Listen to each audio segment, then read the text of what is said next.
Bueno, señores, Jeffrey, y seguiremos hablando de temas políticos, y ahora hablemos de Sudamérica. Vamos Sudamérica arriba. se han dado unos factores interesantes. Por ejemplo, en el caso de Ecuador, Claramente. ganó el hijo de un eterno candidato presidencial, 5 veces candidato presidencial en Ecuador, Batió récord. nunca llegó al poder. Pasó algo similar en Dominicana, don Rafael Abinader fue candidato presidencial, nunca llegó, pero su hijo se hizo presidente. En el caso de Ecuador sucede lo mismo. Es similar. El correísmo pierde por segunda ocasión una oportunidad importante. Se ha estado valorando la posibilidad de que, bueno, las elecciones próximas de Ecuador para la presidencia son el 25, porque este señor va a completar el periodo del presidente que renunció. Se pretende que en el 2025 Correa sea candidato vicepresidencial de su corriente, pero todo se está en una práctica similar a la que pasó en Argentina con los Kirchners, donde... Y con los Fernández. Efectivamente. Porque el actual presidente de Argentina es primo hermano de doña Cristina. Efectivamente. Una situación complicada. Efectivamente. Pero mira, vamos a ver algo respecto a Venezuela y a la candidata que fue electa por una parte de la oposición, y ya bajaremos para pasar balance a Venezuela y sobre todo a Sudamérica. Ya regresamos.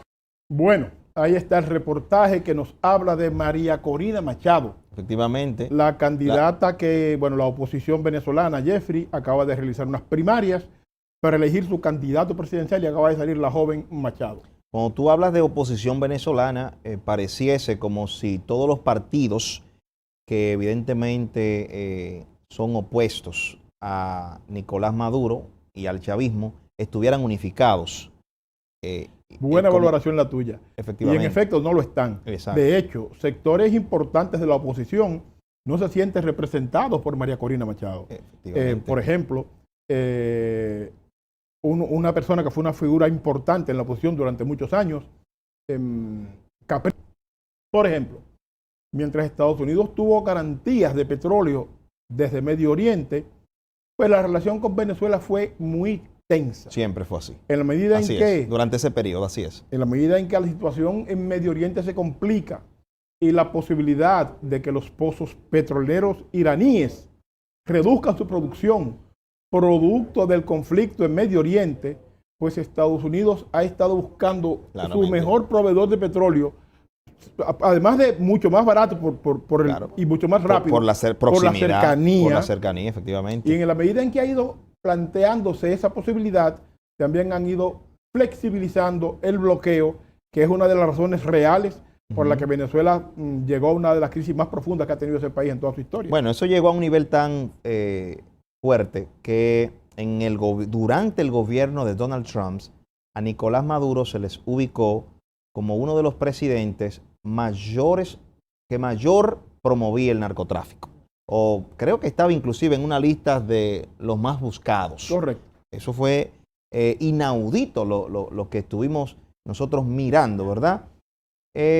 Actualmente Estados Unidos, gobernado por un gobierno demócrata y que evidentemente está en procura de mantener abastecido el mercado de combustible para dar mayor facilidad a la ciudadanía, que haya mayores comodidades, o sea, un pueblo que está cómodo, sin grandes embestidas económicas, se siente tranquilo, protesta menos. Pero mira, porque el escenario actualmente es bélico. Actualmente. Claro que sí. Mira, para completar las dos posiciones, vamos a ver qué le respondió Nicolás a María Corina y regresamos. Vamos a ver. Por favor. Ahí vamos a estar pendiente todo. Me parece muy bien. Seguimos revisando, presidente. Vamos hasta el portal La Iguana TV. Pues dice, fraude y fracaso en las primarias. Crónica de una muerte anunciada. Crónica de una muerte anunciada. Crónica, diría yo, parafraseando este titular de una de las novelas de Gabriel García Márquez, crónica de un fraude anunciado. Lo vieron todos los venezolanos y venezolanas. Estuvo muy claro lo que ha pretendido venderse como lo que no es, precisamente.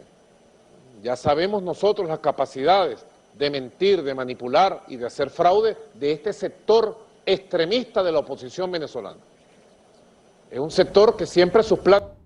Bueno, las posiciones del oficialismo en Venezuela Bueno, como usted y yo comentamos al principio, hay fricciones dentro de la misma oposición. Exacto, porque él se está enfocando en el sector de oposición más extremista. O sea, el mismo Nicolás Maduro está enfocando cuál es el sector de la oposición con el que él se está enfrentando. Claro, es bueno señalar que los sectores de la oposición con los que el gobierno de Venezuela ha estado conversando en México para llegar a un acuerdo que permita que las elecciones del próximo año, digamos, haya mayor nivel de participación, no son necesariamente los sectores políticos que fueron a estas primarias.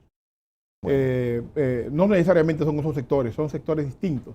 Lo que indica que en Venezuela, en principio, parece ser que el acuerdo Venezuela-Estados Unidos, Departamento de Estado norteamericano, va a darle un oxígeno al gobierno de Nicolás Maduro, claro, momentáneamente. Más recursos. Permitirá que ingresen más recursos. Exacto, al bajar la tensión en las relaciones hay menor presión ante la opinión pública internacional, lo cual también favorece a Nicolás Maduro, ¿verdad?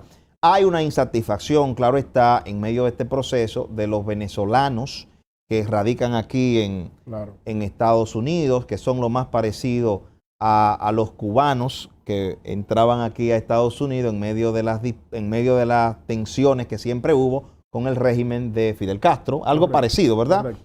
Y pues evidentemente que hay una situación en la cual Estados Unidos actualmente necesita acceder a esos hidrocarburos que le puede proveer Venezuela, sobre todo para poder abastecer a un mercado que evidentemente abastece a ciudadanos, bueno, yo diría, para hablarlo en términos de lo que establecía Juan Bosch en esa magnífica obra, Pentagonismo Sustituto del Imperialismo, para satisfacer a la metrópoli, que es la que le puede asegurar los recursos con los cuales Estados Unidos puede lidiar con los conflictos bélicos en Medio Oriente. Decía Gregorio Monrovel, hacía una cita interesante sobre lo que era la guerra de Vietnam en aquellos tiempos, cuando Estados Unidos libró aquella batalla en Vietnam, ¿verdad? Rusia apoyaba a un bando, Estados Unidos apoyaba a otro, pero había una insatisfacción de los ciudadanos norteamericanos con relación a esos conflictos. Se lanzaron a las calles y lograron que Estados Unidos diera un revés a sus acciones o a su intervencionismo en ese proceso.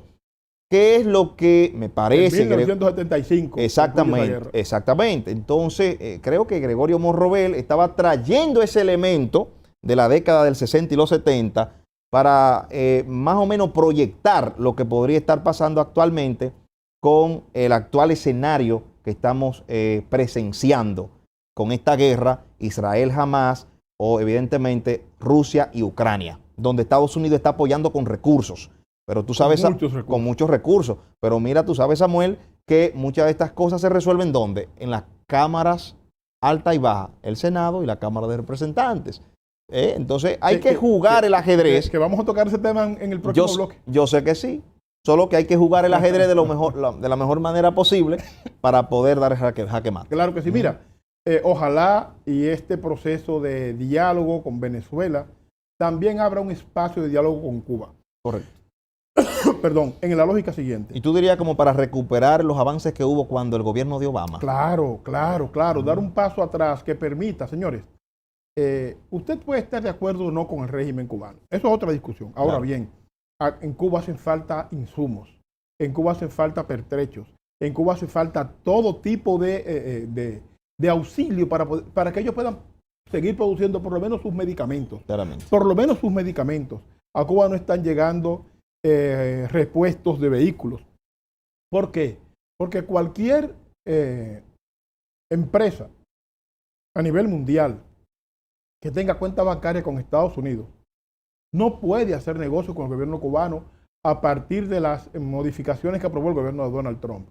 Aprovechar lo que está sucediendo con Venezuela, abriendo esta ventana para que el venezolano de a pie no muera por inanición producto del ahogamiento del embargo, y también valorar, flexibilizar ese embargo con Cuba que permita que a Cuba lleguen sobre todo insumos médicos, que no hay en este momento absolutamente nada en Cuba que permita que ellos continúen autosatisfaciendo su mercado con productos médicos internos. Pero mira, Jeffrey. Eso se fue hacia atrás todo cuando Donald Trump, porque los cubanos... Todo lo que se avanzó y tú sabes que Donald Trump ganó en Florida. Claro. Significa que el apoyo fue tan importante para él Políticamente que él muy tenía valioso. que darle una respuesta también a esos cubanos desde el gobierno. Y importante, eso que tú señalas, Claro. es que había un acuerdo prácticamente listo para que los jugadores de béisbol cubanos pudieran venir a jugar a Grandes Ligas. Estaba Efectivamente. prácticamente listo.